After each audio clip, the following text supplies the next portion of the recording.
Imagine putting your blood, sweat, and soul into a project. Weeks of sleepless nights, skipped lunches, stress, anxiety, only to have your boss walk into a meeting, present your work, and say, "Thanks, I worked really hard on this." That's exactly what happened to me. But instead of letting it go, I made a plan. And what happened next? Let's just say no one ever messed with me again. This isn't just a petty office drama. This is about betrayal, gaslighting, and what it feels like when someone in power steals from you and thinks you're too small to do anything about it. Today I'm telling the full story, how I got burned, how I planned my revenge, and how I exposed my boss publicly and professionally. 1. The buildup. My big break, or so. I thought, let's rewind about 8 months ago. I had just been assigned to a major client campaign, the kind of project people fight to be on. I was newish to the team, but hungry, creative, and willing to grind. So I did what I always do. I showed up. Late nights, 12-hour shifts, pages of research, brainstorming whiteboards and designs. I built everything from scratch. Presentation decks, strategy roadmaps, ad concepts, feedback loops. My manager, let's call her Linda, kept saying, "This could be huge for you." At first, I believed her. We had weekly syncs where I shared my progress. Linda would nod, smile, and say, "Perfect. I'll send this to the client and loop you in next week." Spoiler, she didn't. 2. The first red flag, silencing my voice. 1 week before the pitch meeting, I asked if I could present it myself. I had created every single slide, every graphic, every script. She said, "Let me handle this one. It'll be more polished coming from someone senior." I was disappointed, but I backed off. I thought maybe this was just corporate structure. She'd at least give me credit in the room, right? Wrong. The meeting came. I sat quietly in the back as Linda stood confidently in front of the client and said, "Over the past few weeks, I've worked on a new strategy I'm really excited to show you." Then she clicked through my deck. Word for word, she read my script. Slide by slide, she showed my design work. And when the client said, "This is brilliant," she just smiled and nodded. She erased me, and no one questioned it. 3. The fallout. Psychological warfare begins. After the meeting, I confronted her gently. "Hey, just wondering why you didn't mention my name during the presentation." She laughed and said, "Relax. It's a team effort. And besides, we don't need to get into all the tiny details with clients."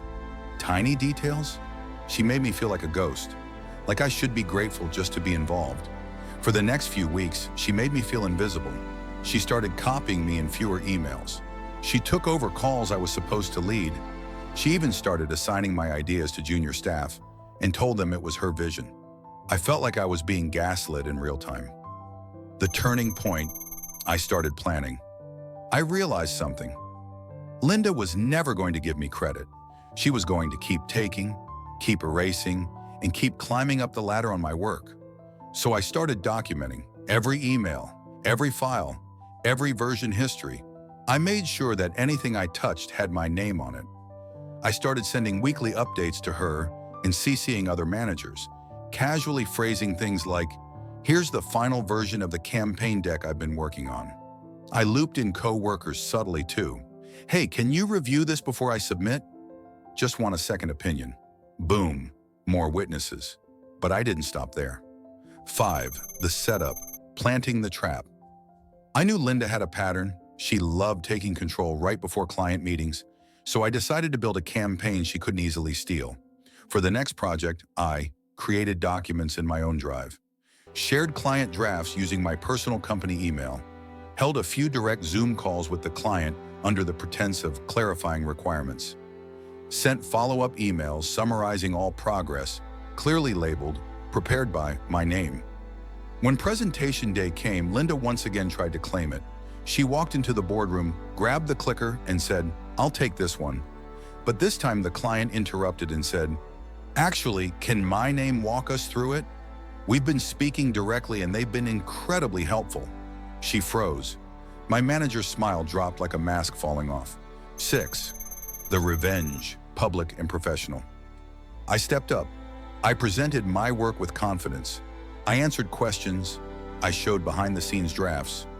I even included notes and references to earlier emails and mock-ups. By the end, the client said, "You've got some serious talent. I hope the company is treating you right." The directors nodded. I smiled. Linda looked like she wanted to crawl under the table. But it wasn't over yet. The next week, I compiled a folder of evidence: emails, design timelines, chat messages, screenshots showing version control and creation dates. I sent a respectful but firm message to HR. "Hi, I'd like to request a meeting to discuss credit discrepancies and project authorship." It wasn't just me anymore. Turns out other employees had similar stories. My report became the trigger for a full HR investigation. 3 weeks later, Linda was demoted and placed under a performance improvement plan. She no longer presents anything without a second person in the room. She's no longer trusted with key clients. And me? I got promoted. 7. What I learned and what you should know.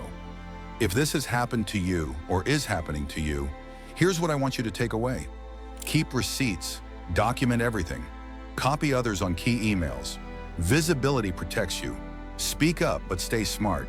You don't need to rage, you need a plan. Involve others. You're not the only one they're doing it to. Protect your name. Your work is part of your identity. Never let someone else stamp their name on your sweat.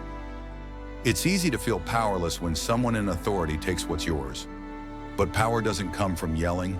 It comes from strategy, patience, and knowing your worth. So if you're being overlooked, undervalued, or straight up stolen from, don't stay quiet forever. Let them underestimate you, and then let the truth do the talking. Like this video if you've ever been burned at work. Comment your story, I'll read everyone. Subscribe for more real talk on work, life, and how to take your power back. This was my work, and now everyone knows it.